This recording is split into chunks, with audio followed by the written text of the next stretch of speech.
Dear students, अस्सलाम वालेकुम। Welcome to accounting seeker. जैसा कि हम आज जो टॉपिक स्टार्ट करने जा रहे हैं, admission of a partner, examination point of view से ये बहुत ही इंपॉर्टेंट टॉपिक है और इससे एक सवाल लाजमी आता है सेकेंड ईयर कॉमर्स में और बीकॉम पार्ट 1 में। और जैसा कि एडमिशन ऑफ अ पार्टनर ये एक ऐसा टॉपिक है जिसमें उमूमन जो है स्टूडेंट्स जो है ना कंफ्यूज रहते हैं और इस टॉपिक को बहुत ही मुश्किल समझते हैं। उनको समझ में नहीं आ रहा होता और वो कहते हैं कि जी एडमिशन ऑफ अ पार्टनर बहुत ही कॉम्प्लिकेटेड टॉपिक है, उसमें कन्फ्यूजन्स बहुत ज़्यादा होती हैं। तो इस वीडियो को देखने के बाद कि ये सीरीज़ ऑफ वीडियो देखने के बाद जब हम admission of a partner after 4 to 5 videos में इसको कंप्लीट करेंगे, तो आफ्टर 4 to 5 वीडियोस के बाद आप admission of a partner 10 minute के अंदर अंदर सॉल्व कर लेंगे। ये मेरा दावा है और इस टॉपिक को मैं आपके लिए इतना आसान बना दूंगा कि आपकी सोच होगी। अच्छा, अब जो मेरी तीसरी बात है कि वे ऑफ टीचिंग मेरा क्या होगा, तो सबसे पहले मैं पीपीटी एक्सप्लेन करूंगा जिसमें आपको थोड़ी सी थ्योरी को एक्सप्लेन करूंगा, क्योंकि ये थ्योरी एक्सप्लेन करना बहुत ज़रूरी है, इसलिए कि इसी की बुनियाद पर मैं आपको फिर कंप्यूटेशन करवाऊंगा वन नोट पे। तो पहले हम थोड़ा सा कॉन्सेप्ट देखेंगे पीपीटी पर एंड देन फिर हम चलेंगे सीधा वन नोट पर कंप्यूटेशन के लिए। So let's dive into the topic immediately.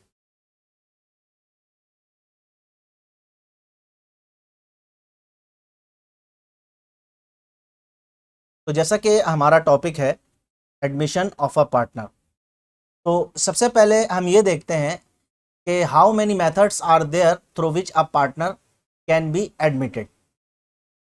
So there are 5 methods through which a partner can be admitted into a partnership firm. इसमें सबसे पहला मेथड है by purchase of interest of existing partner और partners. ये सबसे आसान method होता है। दूसरा है by making cash investment simply, simple cash invest किया और पार्टनरशिप फर्म को ज्वाइन कर लिया। तीसरा है बाय सफिशिएंट फंड मेथड। इसमें थोड़ा सा कॉम्प्लेक्सिटी ये होती है कि इसके अंदर आपको अमाउंट ऑफ कैश जो है ना नहीं दिया गया होता, यानी कि अमाउंट ऑफ कैश जो है आपने निकालना पड़ता है कि कितना इन्वेस्ट करना है एक इनकमिंग पार्टनर को फॉर हिज एडमिशन। चौथा जो है बाय बोनस मेथड है और पांचवा है बाय गुडविल मेथड। इन दोनों मेथड्स को हम बड़े तफसील में देखेंगे और इसके कॉन्सेप्ट को बहुत अच्छी तरीके से समझेंगे। तो सबसे पहले हम अपने फर्स्ट मेथड की बात कर लें, बाय परचेज ऑफ इंटरेस्ट की। इसका सबसे पहला पॉइंट है कि इस मेथड में अ new partner purchases interest of existing partner और पार्टनर्स। इस मेथड में की जो सबसे पहली क्वालिटी है वो ये है कि जैसे एक फर्म में 3 पार्टनर्स हैं, एक चौथा बंदा जाता है पार्टनर्स के पास, इंडिविजुअली अप्रोच करता है किसी एक पार्टनर को या सबको इंडिविजुअली अप्रोच करता है और कहता है कि मुझे अपना थोड़ा थोड़ा प्रोपोर्शन जो है कैपिटल का बेच दो मुझसे। अगर पार्टनर्स तैयार हो जाते हैं तो वो उनका कैपिटल राइट खरीद लेता है। अच्छा, अब ये जो कैश है, the amount of cash which a new partner gives to purchase interest of all partners और any one of them is an outside dealing. ये बात हमेशा याद रखिएगा कि वो अमाउंट ऑफ कैश जो कि एक न्यू पार्टनर ओल्ड पार्टनर का कैपिटल राइट खरीदने के लिए दे रहा है, ये एक आउटसाइड डीलिंग है। इट मीन्स दैट कि इस अमाउंट ऑफ कैश का फर्म से कोई लेना देना नहीं है। आप देखें मेरे तीसरे पॉइंट में मैंने बाकायदा मेंशन किया है कि that amount of cash given by the new partner is not coming in the new firm, so that will be ignored completely. यानी कि ये जो है पार्टनर्स, न्यू पार्टनर के दरमियान और ओल्ड पार्टनर के दरमियान एक आउटसाइड डीलिंग है। ये पैसे फर्म में नहीं आ रहे, वो एक उनकी आउटसाइड इंडिविजुअल डीलिंग है। अभी हम इसको जब कंप्यूटेशन करेंगे तो बाकायदा फिर इसको देखेंगे भी। अच्छा, फाइनली इस मेथड के जो फाइनल पॉइंट है वो क्या है? In this method all partners sacrifice और reduce their capital in favour of a new partner according to the amount of interest which they sold.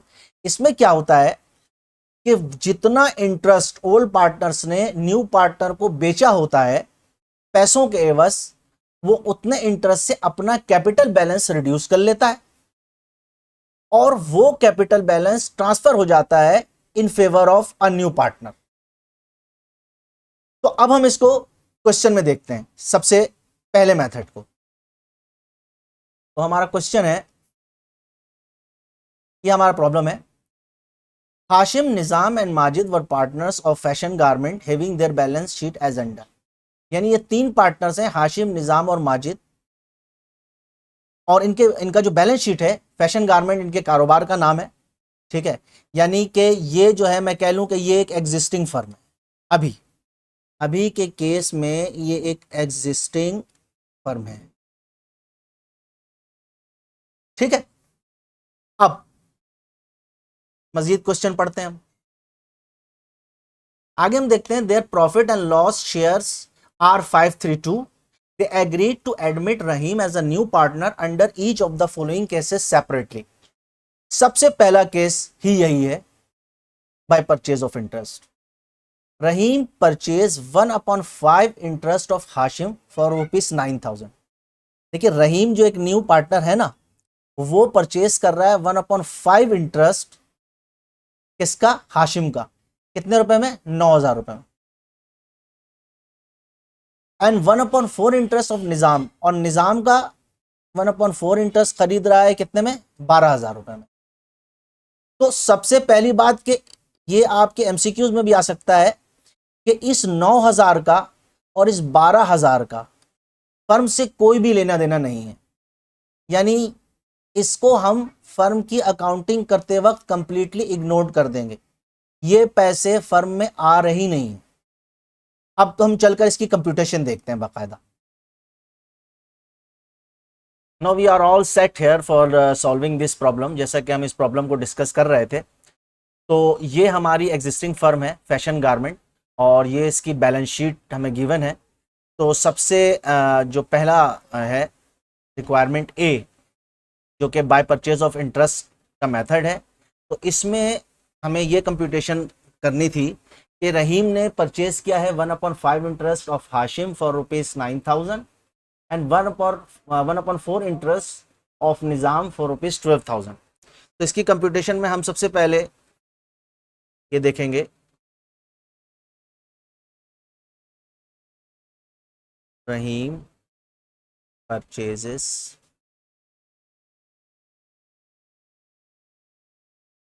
1/5 interest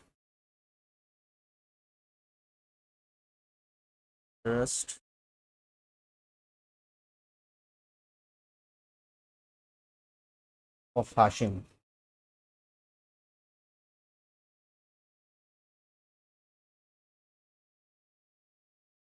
अच्छा, अब हाशिम का कैपिटल बैलेंस क्या है? हाशिम का कैपिटल बैलेंस है 30,000। 30,000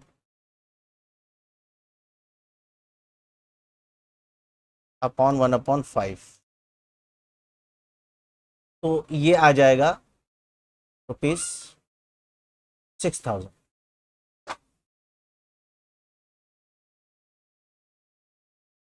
अच्छा, देन रहीम ने परचेस किया है 1/4 interest of Nizam. Rahim purchases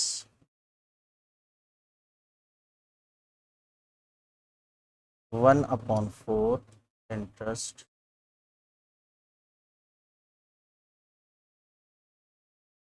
of Nizam.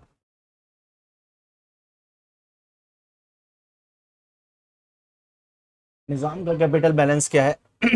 Sorry, 35,000।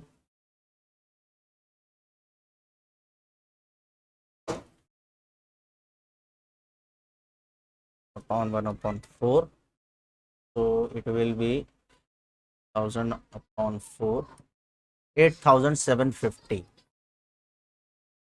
तो ये 8750 कैपिटल का जो इंटरेस्ट है वो रहीम ने परचेस किया निज़ाम का। अब फर्म में रहीम ने जो इंटरेस्ट परचेस किया उसकी कंप्यूटेशन ये आपके सामने है।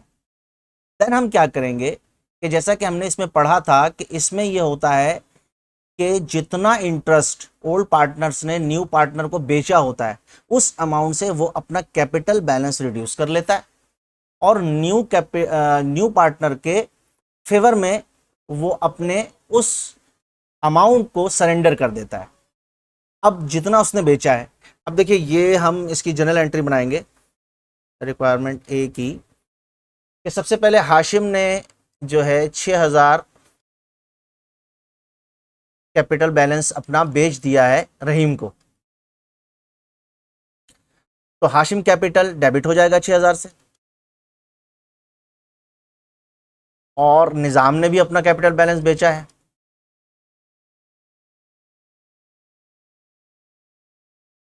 $8750। अब इन दोनों ने जितने जितने अमाउंट कैपिटल बैलेंस बेचे हैं उन दोनों के टोटल से हम रहीम कैपिटल को क्रेडिट कर देंगे।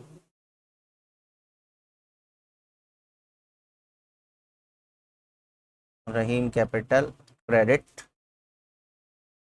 14750। अच्छा, तो ये 14750 रुपए अब जो है न्यू फर्म जो बनी है आफ्टर द एडमिशन ऑफ रहीम, ये इसका कैपिटल इस अमाउंट से बैलेंस शीट में हमने दिखाना है। अच्छा, सबसे इंपॉर्टेंट बात स्टूडेंट्स जो आप नोट करें कि बैलेंस शीट के अमाउंट में कोई फर्क आएगा, ये सबसे इंपॉर्टेंट बात है कि क्या रहीम ने जो बाय परचेज ऑफ इंटरेस्ट के मेथड से इस पार्टनरशिप फर्म में दाखिल हुआ है तो क्या बैलेंस शीट का अमाउंट चेंज होगा? नहीं। क्यों? हमने पहले ही पढ़ लिया था कि जो पैसे रहीम पे करेगा किसी भी पार्टनर को, हाशिम को जैसे इसने 9000 दिया ये, और इस तरीके से निजाम को इसने 12000 दिया ये, इन दोनों को हम अकाउंट फॉर करेंगे ही नहीं जब हम बैलेंस शीट बनाएंगे, क्योंकि ये जो कैश है वो फर्म में आया ही नहीं है।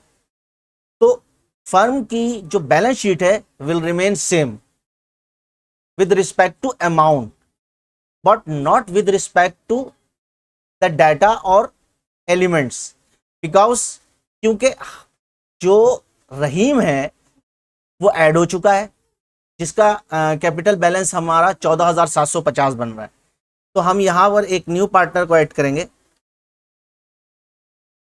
रहीम कैपिटल 14750 रुपए। अच्छा, हाशिम कैपिटल क्या होगा? पहले हाशिम कैपिटल जो था वो 30,000 था, लेकिन चूंकि हाशिम ने अपने कैपिटल में से 6000 रुपए जो है बेच दिया तो हाशिम का कैपिटल कितना रह गया? 24,000।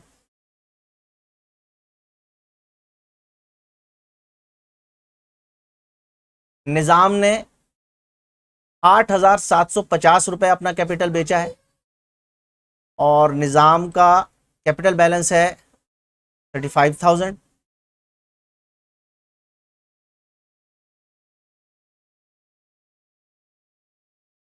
$26,250। तो अब निजाम का कैपिटल क्या हो जाएगा? New capital 26,250।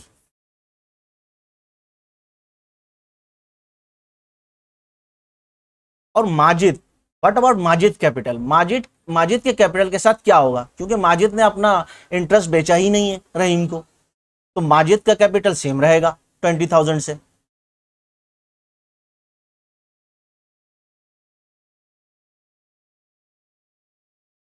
और balance sheet of the firm same amount से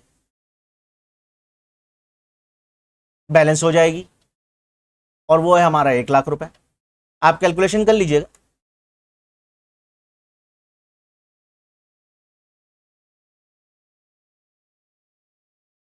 तो स्टूडेंट्स ये थी हमारी calculation bye purchase of interest method से। उम्मीद है कि ये आपको समझ में आएगी। अब हम नेक्स्ट मेथड देखेंगे और उसकी कैलकुलेशन करेंगे। तो स्टूडेंट्स, देखा आपने कि हमने सबसे पहला मेथड जो है हमारा बाय परचेज ऑफ इंटरेस्ट, उसकी कैलकुलेशन की और कितना डिटेल्ड वे में हम गए और कितना कॉन्सेप्चुअली इस मेथड को हमने समझा। चूँकि है तो ये बिल्कुल आसान मेथड, क्योंकि आपके एग्जामिनेशंस में एमसीक्यूज आते हैं। तो इस सिलसिले में हमने इसको बहुत ही डिटेल्ड में देखा और कंसेप्चुअली देखा है। अब आप जो है सीटीए ये है कॉल टू एक्शन कि आप फिरोज़ कमर और ग़ुलाम नासिर की किताब उठाएं और बाय परचेज ऑफ इंटरेस्ट के जितने भी सवालात हैं ना वो आप कर डालें। और सॉरी, जर्नल एंट्रीज, कंप्यूटेशन और बैलेंस शीट, यानी हर क्वेश्चन में आप जर्नल एंट्रीज भी बनाएं और बैलेंस शीट भी बनाएं, ताकि आप इससे बिल्कुल इसके यानी यूज टू हो जाएं। और इसके बाद हम नेक्स्ट मेथड देखेंगे। लेकिन अगर इस मेथड को आपके समझने में किसी भी किस्म का कोई प्रॉब्लम आ रहा है, कोई मसला आ रहा है, कोई सवाल आपने पूछना है, आपको कोई बात समझ में नहीं आई, तो आप बिल्कुल मुझे कमेंट करें, क्वेश्चन पूछें। मैं आपके कमेंट का जवाब, आपकी क्यूरीज का जवाब बर वक्त दूंगा। और इसके बाद जो हम देखेंगे वो भी एक आसान मेथड है, by making cash investment simply. तो फिर हम उस मेथड में नेक्स्ट वीडियो में बात करेंगे। जब तक के लिए अल्लाह हाफिज़।